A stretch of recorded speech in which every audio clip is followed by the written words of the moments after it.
Saudara-saudariku yang terkasih, salam sejahtera bagi kita semua. Shalom. Kembali bersama saya, Pastor Postinus Gule OSC. Ada satu fakta sejarah yang perlu kita sadari, yakni penolakan terhadap ajaran Kristen sudah terjadi sejak ribuan tahun yang lalu dan hingga sekarang. Jadi sejak abad awal sudah terjadi penyerangan atau penghinaan terhadap ajaran Kristianitas itu. Sepanjang sejarah ada saja kelompok atau pribadi-pribadi tertentu yang tidak mengakui iman Kristen. Mereka tidak mau mengimani ajaran Yesus Kristus. Tentu saja itu hak mereka. Tetapi kalau sudah menghina atau merendahkan, nah, kita perlu mengklarifikasi atau juga menjawabnya dengan santun, dengan suara-suara yang damai, dengan tindakan-tindakan yang justru tidak balas dendam. Kita menekankan cinta kasih Kristiani. Dan tidak perlu kita juga goyah imannya atau takut karena itu. Kita harus berani. Berani tetapi sebagai orang yang beriman, yang menyebarkan cinta kasih dan pengampunan tanpa batas. Kadang terjadi, saudara-saudariku terkasih, bukan hanya menolak ajaran Kristen, tetapi juga menghinanya. Nah, ini yang kadang-kadang terjadi, gitu ya. Tidak hanya itu, ada juga yang menafsirkan sendiri kitab suci keluar dari tafsiran yang benar. Belum pernah misalnya di sekolah khusus atau belajar khusus mengenai penafsiran kitab suci, tetapi sudah mengajarkan mengenai isi kitab suci, menafsirkannya sendiri. Nah, ini bisa jatuh pada ajaran yang sesat atau tidak sesuai dengan apa yang menjadi ajaran resmi gereja. Tidak sesuai dengan teks dan konteks kitab suci itu sendiri. Jadi ditafsirkan tidak sesuai dengan teks dan konteksnya. Bahkan ada pemuka agama yang sibuk sekali mengurusi iman Kristen, padahal dia tidak beriman Kristen atau tidak beragama Kristen, dengan mengatakan ada jin kafir di dalam salib. Bayangkan saudara-saudariku terkasih, ada jin kafir di dalam salib. Berarti dia menghina ajaran kita atau simbol-simbol yang ada di dalam gereja kita. Apakah kita tersinggung? Saya rasa tidak perlu tersinggung. Kita memberkati saudara kita itu. Kita mengampuni dia juga dan memanggil dia supaya menyebarkan sukacita dan kebenaran. Dan juga bagaimana supaya persaudaraan kita tidak tersobek atau tidak menjadi renggang hanya karena perkataan atau ajaran yang sesat itu. Ada juga saudara kita yang bilang bahwa ada unclean spirit dalam patung. Ada roh jahat di dalam patung. Mereka ini mengajarkan ajaran yang tidak sesuai ajaran resmi gereja. Mereka mengatakan bahwa umat Kristen menyembah patung, menyembah berhala. Padahal umat Kristen tidak menyembah patung, tidak juga menyembah berhala. Ini iman kita dan kita harus memberikan kesaksian tentang itu, ya. Saudara-saudariku terkasih, sudah ada ribuan martir, santo-santa, orang-orang kudus yang rela mempertahankan iman akan Kristus hingga mengorbankan nyawa mereka, darah mereka.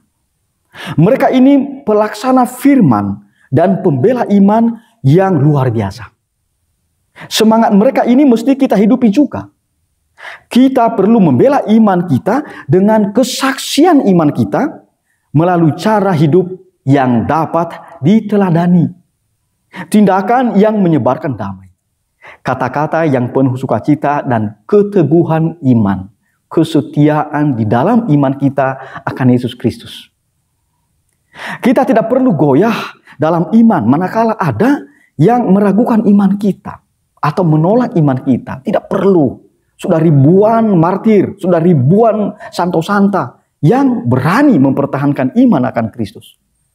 Maka sudah ada contoh yang mendahului kita. Maka kita pun yang masih hidup ini tetap mempertahankan iman akan Kristus.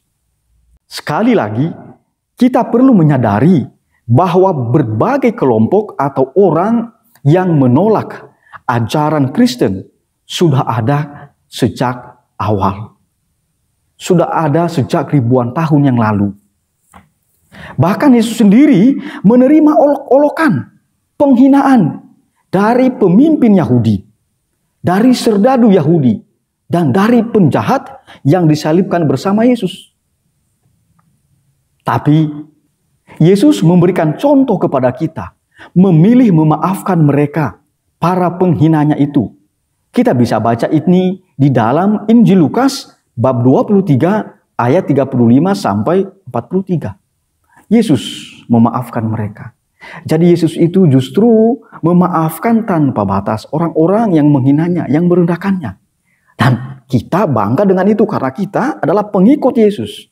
Maka ketika ada orang yang menghina iman kita, kita berkati mereka, kita maafkan mereka, tetapi sekaligus rasa kebencian di dalam hati kita yang muncul karena kedagingan kita, karena sisi manusia kita, lalu kita pelan-pelan supaya berdamai dengan mereka, berdamai dengan diri kita sendiri, dan berdamai dengan orang yang menghina ajaran kita itu. Jadi ini luar biasa saudara-saudariku yang terkasih. Bersyukurlah sebagai orang beriman Kristiani, beriman Kristen Katolik.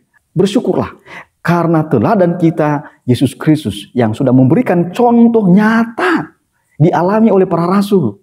Ya, ini yang luar biasa. Oleh karena sepanjang sejarah selalu ada orang-orang yang meragukan dan menghina ajaran Kristen, maka sebaiknya kita terus mendalami ajaran iman Kristen kita. Jika fondasi iman kita kokoh, maka ketika kita menghadapi hinaan, berbagai pertanyaan yang meragukan iman kita, kita mampu memberikan kesaksian akan iman kita itu. Jika ada orang yang berkata, "Hei umat Kristen, penyembah berhala, penyembah patung," kita akan berani berkata, bukan. Allah kami bukan patung. Kami bukan penyembah berhala. Jadi kita berani mengatakan itu.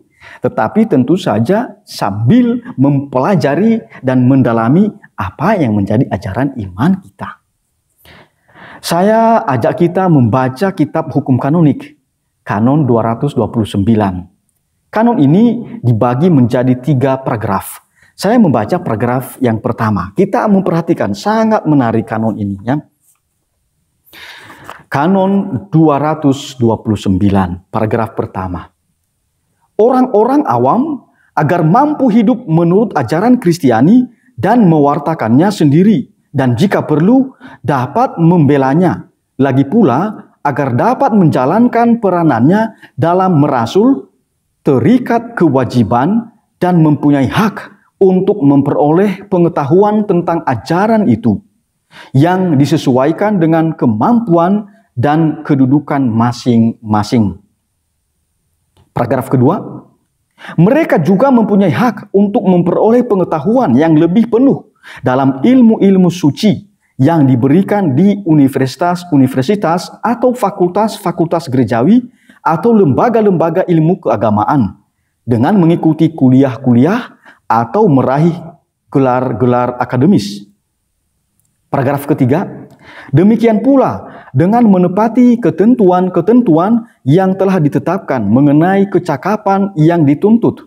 Mereka dalam arti orang Kristiani awam dapat menerima mandat atau mandatum untuk mengajar ilmu-ilmu suci dari otoritas legitim gerejawi, misalnya dari Bapak Uskup. Jadi saudara-saudariku yang terkasih, sangat menarik kanon ini. Marilah kita bahas satu persatu ya kanon ini. Kanon 229. Paragraf pertama dari kanon ini menunjukkan kewajiban umat Kristen Katolik awam untuk memperoleh pembinaan dan pendidikan Kristiani sesuai dengan peranannya dalam gereja dan masyarakat, sehingga mereka dapat menghayati kehidupan Kristiani yang lebih utuh, tidak setengah-setengah atau bahkan tidak tahu apa yang menjadi ajaran kita. Ya.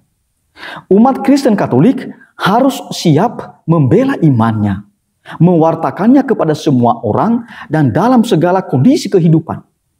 Jadi entah kita minoritas atau mayoritas atau sedang dihina atau direndahkan, tetap saja kita mampu membela iman kita. Kita mewartakan iman kita. Oleh karena itu umat Kristen Katolik juga mesti memperdalam iman dan pengetahuan terhadap ajaran Kristiani. Sehingga mampu menjelaskan ajaran Kristen yang ia imani itu. Yang kita imani itu. Umat Kristen Katolik perlu bertekun dalam pengajaran. Apa yang dijelaskan di dalam kitab hukum kanonik, kanon 229 ini, sebenarnya ada dasarnya dalam kitab suci. Misalnya, dalam Kisah Para Rasul, bab 2 ayat 41 sampai 47. Umat Kristen perdana semakin berkembang oleh karena mereka bertekun dalam pengajaran para rasul. Berbagi pengalaman iman, berdoa bersama, dan memecahkan roti atau merayakan ekaristi bersama. Jadi ada salah satu elemen yang sangat penting di sini adalah komitmen untuk bertekun di dalam pengajaran para rasul. Karena para rasul ini mengajarkan mengenai Yesus Kristus, ajaran Yesus Kristus. Jadi gereja perdana ini tekun dalam pengajaran itu. Sehingga mereka mampu membela iman mereka ketika mereka direndahkan atau ketika ada orang atau kelompok yang meragukan iman mereka. Saudara-saudariku yang terkasih, saya mengajak kita untuk mendengarkan dan memperhatikan dua ayat dari Kisah Para Rasul bab 2. Khususnya ayat 41 sampai 42.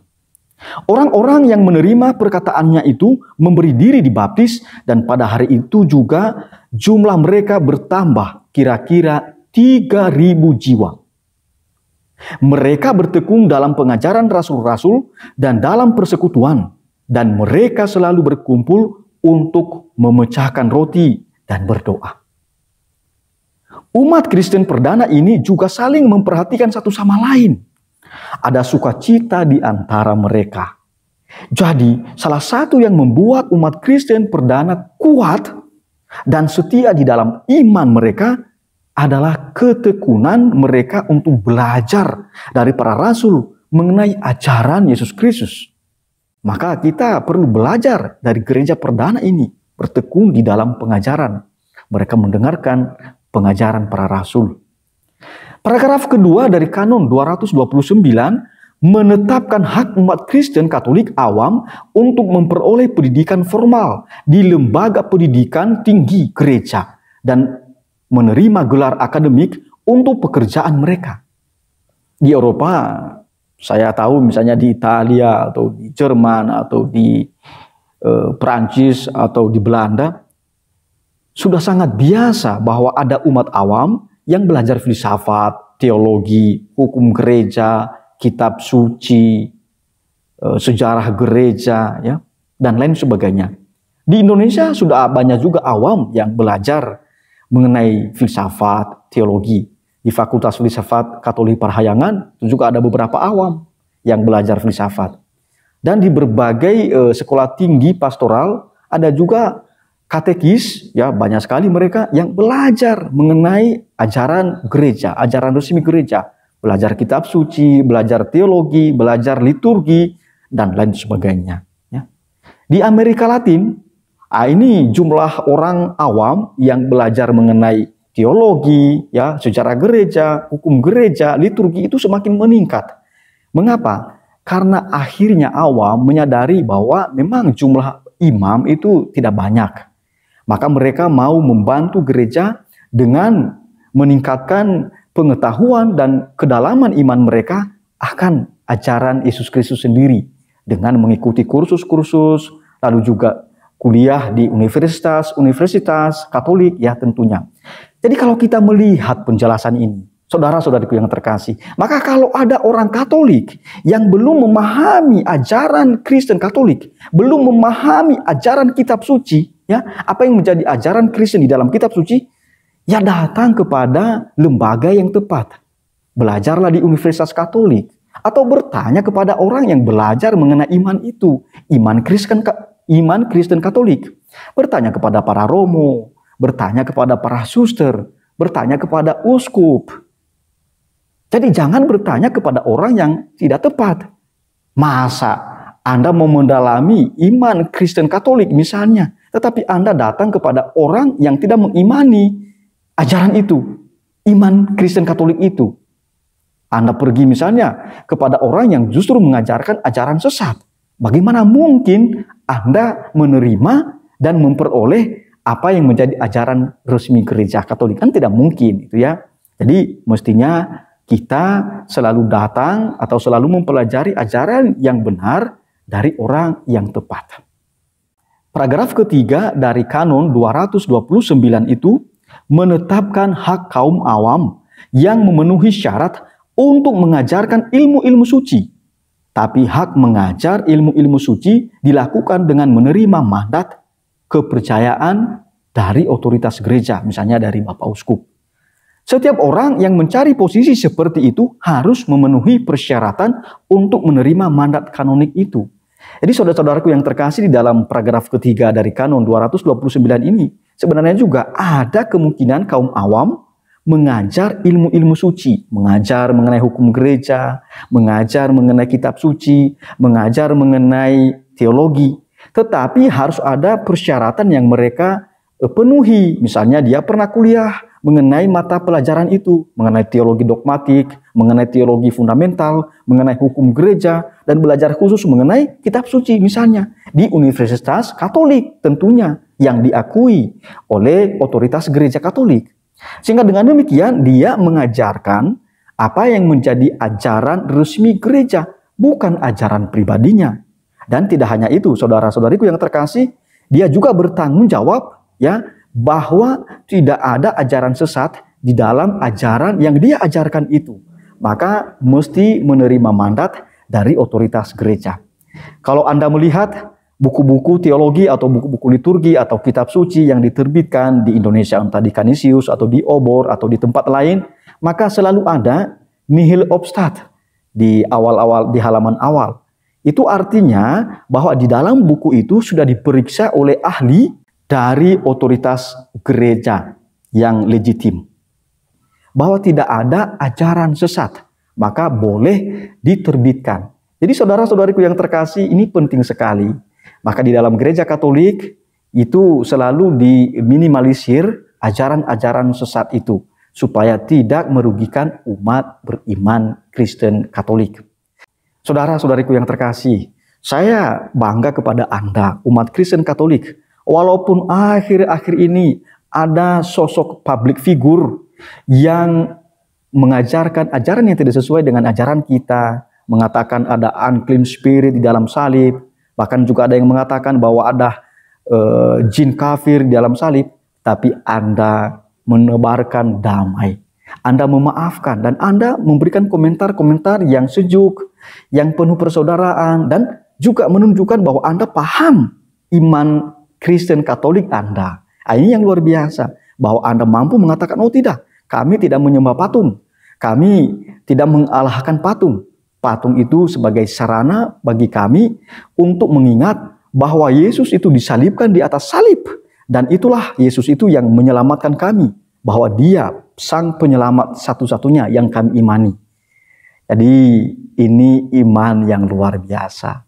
Kita sebagai orang Kristen Katolik sudah menunjukkan bahwa kita adalah orang-orang yang kuat imannya, kendati menghadapi berbagai tantangan dan pertanyaan akan iman kita. Kita tetap teguh dan setia di dalam iman kita.